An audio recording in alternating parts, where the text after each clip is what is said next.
आज थाना प्रभारी प्रतापपुर राजेश कुमार राठौर के नेतृत्व में थाना प्रतापपुर में अंतर्राष्ट्रीय महिला दिवस मनाया गया।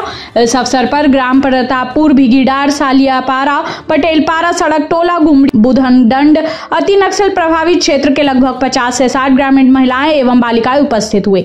पुलिस द्वारा अंतर्राष्ट्रीय महिला दिवस के अवसर पर महिलाओं को साड़ी एवं श्रीफल देकर सम्मान किया गया। कार्यक्रम में उपस्थित महिलाओं को अभिव्यक्ति ऐप की उपयोगिता के बारे में बताया गया एवं बच्चों के कानूनी अधिकारों, बाल अपराधों, महिलाओं को प्राप्त कानूनी प्रावधानों एवं साइबर क्राइम की उचित जानकारी दी गई। साथ ही सशक्त बनने हेतु अपने ऊपर होने वाले अत्याचारों के विरुद्ध उचित समय पर पुलिस से संपर्क कर सहयोग लेने हेतु प्रेरित किया गया एवं अपने बच्चों के अच्छे देखभाल करने हेतु प्रोत्साहित किया गया। इस आयोजन से इस क्षेत्र के महिलाएं एवं बालिकाओं में काफी उत्साह देखने को मिला एवं उनके द्वारा पुलिस का समुचित सहयोग करने एवं उनके घरेलू समस्याओं में पुलिस से सहयोग की बात कही गई। प्रतापपुर क्षेत्रवासियों के द्वारा थाना प्रतापपुर स्टॉप जिला कांकेर पुलिस की सराहना की गई। प्रतापपुर थाना प्रभारी राजेश कुमार राठौर ने और कहा कि विश्व महिला दिवस पर समस्त देशवासियों व माताओं, बहनों और बेटियों को हार्दिक शुभकामनाएं एवं बहुत बहुत बधाई।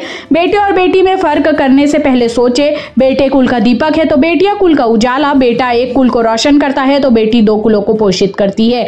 अतः महिलाओं की सुरक्षा करें, बहन बेटियों का सम्मान करें।